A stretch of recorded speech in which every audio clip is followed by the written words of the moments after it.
Senhor presidente, senhoras e senhores parlamentares, essa casa tem que se debruçar sobre alguns projetos na área de defesa do consumidor. É importante nós aprimorarmos a legislação brasileira no tocante à defesa do consumidor.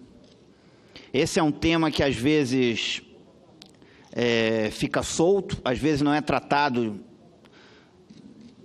da forma devida, e é papel, sim, do Senado Federal, do Poder Legislativo brasileiro, tratar esse assunto com o carinho e com a atenção que esse assunto merece.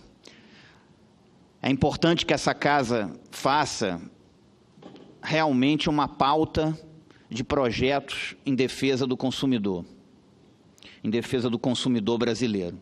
Tem alguns projetos importantes tramitando, alguns, inclusive de minha autoria, dos quais eu destaco, senhor presidente, o PLS 378 de 2015, que proíbe a cobrança de tarifa de assinatura básica e consumo mínimo.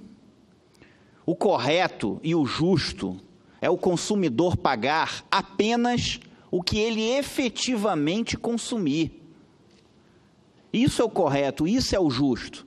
Não é correto e não é justo o consumidor ter que pagar mais do que é o seu efetivo consumo. Aqui no Distrito Federal, por exemplo, a CAESB cobra, a Companhia de Água do Distrito Federal, ela cobra dos consumidores do Distrito Federal 10 metros cúbicos por mês, mesmo que o consumidor não chegue a utilizar essa quantidade.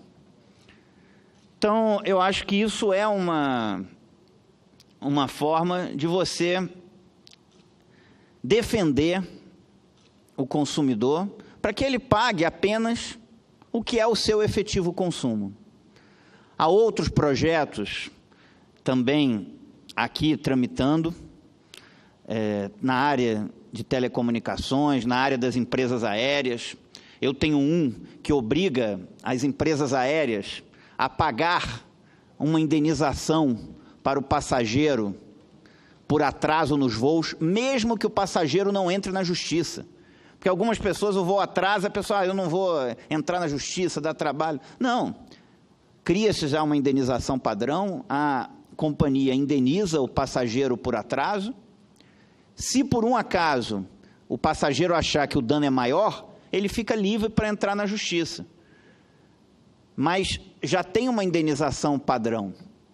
Isso ajuda a desburocratizar, ajuda a coisa a ser mais rápida, excetuando aí atrasos decorrentes de questões de tempo.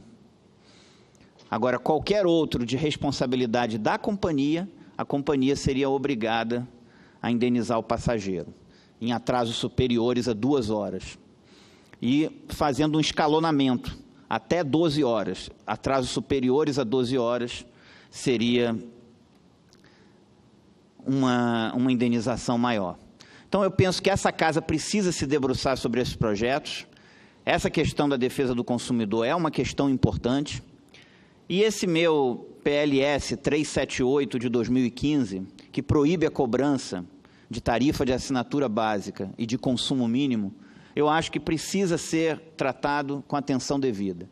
Inclusive, agora aqui no Distrito Federal está tendo racionamento, alguns consumidores não têm nenhum benefício em ajudar a economizar, aquele que gasta menos do que 10 metros cúbicos. Porque se ele gastar 6 ou 8, ele vai pagar a mesma coisa?